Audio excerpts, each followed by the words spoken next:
చందమామ కథ. పిల్లి శకునము. అనగనగా ఒక ఊళ్ళో దాసప్ప అనే అతను ఉండేవాడు.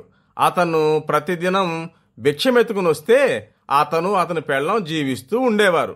ఒకనాడు దాసప్ప తెల్లవారుజామునే లేచి స్నానం చేసి జోలి తగిలించుకొని భిక్షాటనకి సిద్ధమయ్యాడు. బయలుదేరబోతుండగా అతనికి వాకిట్లోనే పిల్లి అడ్డం వచ్చింది. పిల్లి అడ్డం వస్తే అశుభము, ఇవాళ భిక్షానికి పోవద్దు అని అతని భార్య చాలా బతిమాలింది. అయితే మన దాసప్ప వింటేగా, అతనికి ఇలాంటి పిచ్చి నమ్మకాలేవి రుచించవు. అందుచేత భార్య మాటలు పెడచెవిని పెట్టి భిక్షాటనకు బయలుదేరాడు. మొదట అతను ఒక ఇంటి వద్ద నిలిచి ఏ దేవుణ్ణి ప్రార్థిస్తే ఫలముంటుందా అని ఆలోచనలో పడ్డాడు. అప్పుడు మన దాసప్పకు ఆదిశేషుడు జ్ఞప్తికి వచ్చాడు.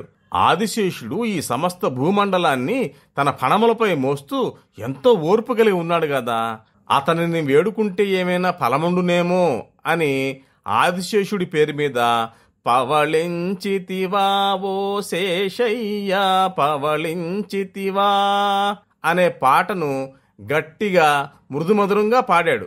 దాసప్ప ఏ ఇంటి ఎదురు నుంచుని పాట పాడాడో ఆ ఇంటి ఆయన పేరు వెంకటశేషయ్య.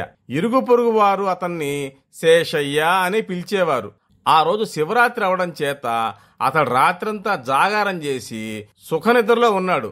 మన దాసప్ప పాట వినేసరికి శేషయ్యకు మహాకోపం వచ్చేసింది. నిద్రాభంగం చేయడం ఒక కారణమైతే తనను పేరుతో పిలిచి లేపడం మరో కారణంగా తీసుకుని కోపంతో బయటకు వచ్చి దాసప్పకి బడితి పూజ చేశాడు. అక్కడి నుంచి ఎలాగోలా బయటపడిన మన దాసప్ప మరొక ఇంటి పంచకు చేరుకున్నాడు.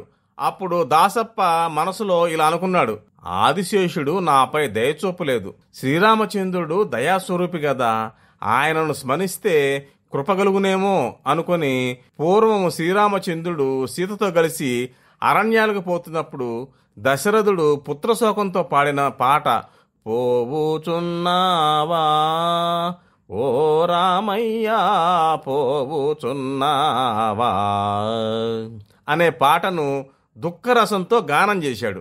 ఆ ఇంటాయన పేరు రామయ్య. అతనికేదో గొప్ప జబ్బు వచ్చి అటో ఇటో అనే స్థితిలో ఉండగా బంధువులందరూ అతని చుట్టూ గుమిగూడి అతని కోసం విలపిస్తూ ఉన్నారు. మన దాసప్ప పాట వినేసరికి వాళ్ళందరికీ ఎక్కడలేని కోపం వచ్చింది. చచ్చిపోకముందే వీడు శకుని పక్షిలాగా ఇలా పాడుతున్నాడు అని వాళ్ళు బయటకు వచ్చి మన దాసప్పకి బాగా దేహశుద్ధి చేశారు. తన దురదృష్టాన్ని తానే నిందించుకుంటూ మన దాసప్ప మరో ఇంటికి దారి తీశాడు. అప్పుడు మన దాసప్ప ఇలా అనుకున్నాడు, ఆదిశేషుడికి నాపై దయలేకపోయింది. శ్రీరాముడు దయామయుడని అతన్ని వేడినా అతడు కూడా కటాక్షింపలేదు. మగవారి హృదయము కఠిన శిల వంటిది, స్త్రీ హృదయము వెన్నవలే చాలా మెత్తదని పెద్దలు చెప్తారు కదా. ఆ సీతమ్మ వారిని ప్రార్థిస్తే ఆమెకైనా నా మీద దయగలకపోవునా అని అనుకుంటూ మన దాసప్ప మరో గుమ్మ ముందు ఆగాడు. అప్పుడు మన దాసప్పకు సీతాదేవి లంకలో చెరబట్టినప్పుడు ఆంజనేయుడు ఆమెను చూసిన సందర్భం జ్ఞాపకం వచ్చింది. ఆ సమయంలో ఆంజనేయుడు పాడిన చూశానమ్మా సీతమ్మ చూశానమ్మా సీతమ్మ అనే పాట గుర్తొచ్చి ఆ పాటని గంభీరంగాను రాగయుక్తంగాను పాడసాగాడు. ఆ ఇంటావిడి పేరు సీతమ్మ. సరిగ్గా అదే సమయానికి ఆమె పెరట్లో స్నానం చేస్తుంది. మన దాసప్ప చూశానమ్మా సీతమ్మ అని పాట పాడుతూ ఉండేసరికి ఆమె బెదిరిపోయింది. నిజంగా ఆ దాసప్ప తనను చూసే పాట పాడుతున్నాడు అనుకొని స్నానం ఆపేసి చప్పును చీరగట్టుకుని ఒక మూలన్న చీపురు కట్ట తీసుకొచ్చి దాసప్పను చెడామడా తిట్టి చీపురు కట్ట తిరగేసి చావబాదింది. కుయ్యో మొర్ర అనుకుంటూ మన దాసప్ప ఇంటి మొహం పట్టాడు. దాసప్ప పెళ్ళం దాసప్ప వీపు మీదున్న వాతలు చూసి ఏం జరిగింది అని అడిగింది. దాసప్ప జరిగిందంతా పూసగుచ్చినట్టు పెళ్ళంతా చెప్పుకున్నాడు. నేను మొదట్లోని చెప్పలేదా, పిల్లి అడ్డం వచ్చింది, ఇవాళ ఎక్కడికి వెళ్ళొద్దని. నేనెంత బతిమలాడినా విన్నావా, తగిన శాస్తి జరిగింది, నీకు ఇలా కావలసిందేలే అని ఆమె కూడా బాగా చీవాట్లు పెట్టింది. పాపం ఇదంతా పిల్లి మహిమే అనుకొని ఇంకెప్పుడు పిల్లి అడ్డం వస్తే ఎక్కడికి వెళ్ళకూడదని మన దాసప్ప తీర్మానించుకున్నాడు.